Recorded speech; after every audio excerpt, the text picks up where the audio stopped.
Viewers and subscribers, welcome back to the channel. You don't know it's about SAE.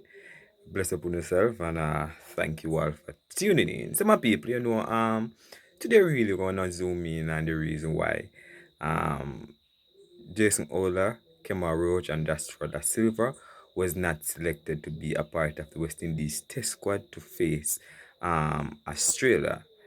What if the first time on the channel, guys?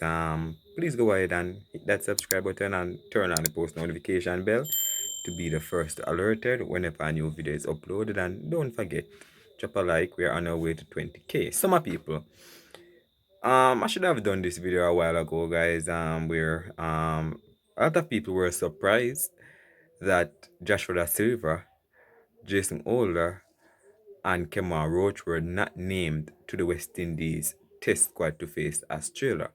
And you might say, why are they surprised? Because, first and foremost, these guys are regular players in the Test squad. And if you look at the stats, if you talk about Joshua Da Silva, he performed well in the regional 4 day. You talk about Kemar Roach, he's an experienced bowler, he could have bring experience to the lineup, but Jason Ola, no, I know why Jason Ola not there, but a lot of fans have been questioning it, guys. What's the way Darren Sammy is heading, with not selecting these players? Remember, guys, Darren Sammy newly take over the test team, right? And I'm sure he's trying to find his own groove or his own path in a sense where he's gonna go with who he feel to go with. Remember, he's the one who is in charge of selecting the team, people. So if he decided that he's not going to select that player, nobody can say rate. But we're gonna um zoom in on why we thought some of these players were not selected, because everybody know that there's a deeper reason. Remember now, guys, this is all alleged by me, guys. I'm not sure that if these are the reason, but based on recent stuff that happens or stuff that have been said, these are some of the things that I think might cause some of these players to not be in the squad. So let's zoom in first and Joshua Da Silva and why I think he was not selected. The first reason is I think Joshua Da Silva opted out of it. Or that's the first reason I think. Or second, West Indies didn't choose him. Or he was influenced not to be because West Indies didn't evaluate him as a proper test player, as a future captain.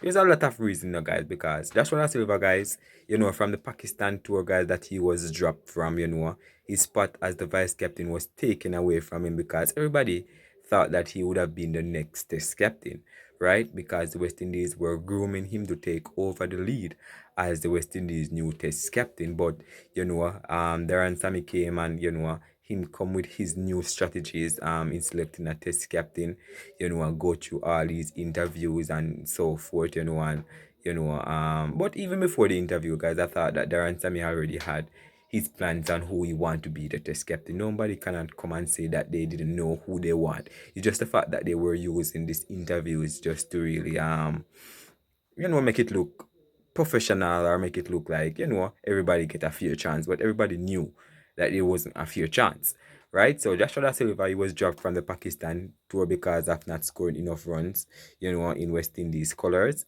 Tevin Imlak take over the opportunity to get a debut, and he kept pretty well, guys. I think he scored a half century, guys, in the last match. So he retained his position in the team, and now he's the main wicketkeeper in the team. So a pretty big loss for West Indies when you look at Joshua Da Silva, because he came to the regional competition. They said that he wasn't making any runs for West Indies. He came to the region now, and I think he top scored, I think, nearly 500 runs or 400 and odd runs, guys, in the region. I think he was second behind Jason Mohammed. I haven't mentioned anything about Jason Mohammed, guys, because we all know he was in age and he was not going to be selected, so that's the reason why he wasn't there. Even the A team tour guys, we didn't start Joshua Da Silva, none at all. And we were wondering what's really happening. Is Joshua Da Silva in his feelings, or did he ask for a break? These are all speculation now, guys, because either he asked for a break or West Indies opted not to choose him for the A team tour, or either to pick to be a part of the test squad. These are two valid reasons I think that why Joshua Da Silva was not selected. Now let's move on to another two player. Kemar Roach now. Kemar Roach, experienced veteran bowler for West Indies. I think he recently asked West Indies to do a bowler coaching role, in a sense where you want to be a coach as well, and also a bowler for West Indies test team. So you want to learn on the job and so forth. And I think the reason why, if he didn't opted out of the tour, the reason why I think he wasn't selected, because there and Sammy believe that there are other candidates who can do the job that Roach should have done. Roach should have been doing this for years, people. It's not just now Roach is doing it. So I think Darren and Sammy believe that the young Joanne Lane, I think, another Bajan as well, is a good prospect to really give the opportunity as a youngster, and he performed well in the A team tour and also in the regional. He has been bowling pretty decent, guys. So, him getting called up to the West Indies team was a tactic of really introducing young um, bowlers to the West Indies setup. You understand? Or give them experience, guys, or grooming them. So that's the reason why I think that was strategic plan. Similar to what they did to Joel Andrew and the ODI tour of England, where he got to play, guys, but never really grabbed those opportunities. Joanne Lane now performed well in the regional 4D and the A team. I think versus Sri Lanka or something like that, guys. He performed well, picked up a couple well wicket. So that's the reason why he was there over Roach. And Roach might opted out, or he's injured, or he's taking coaching course. There are other reasons, or it's just the fact that there are some believe that Roach is not who he's looking for at the moment. So he just give him a little rest. Now let's move over to Jason Ola. And everybody clearly knew why Jason Ola was not a part of the test. It's because Jason Ola recently appointed captain of the LA Knight in the MLC. So that's the reason why Jason Ola was not named a part of the test squad.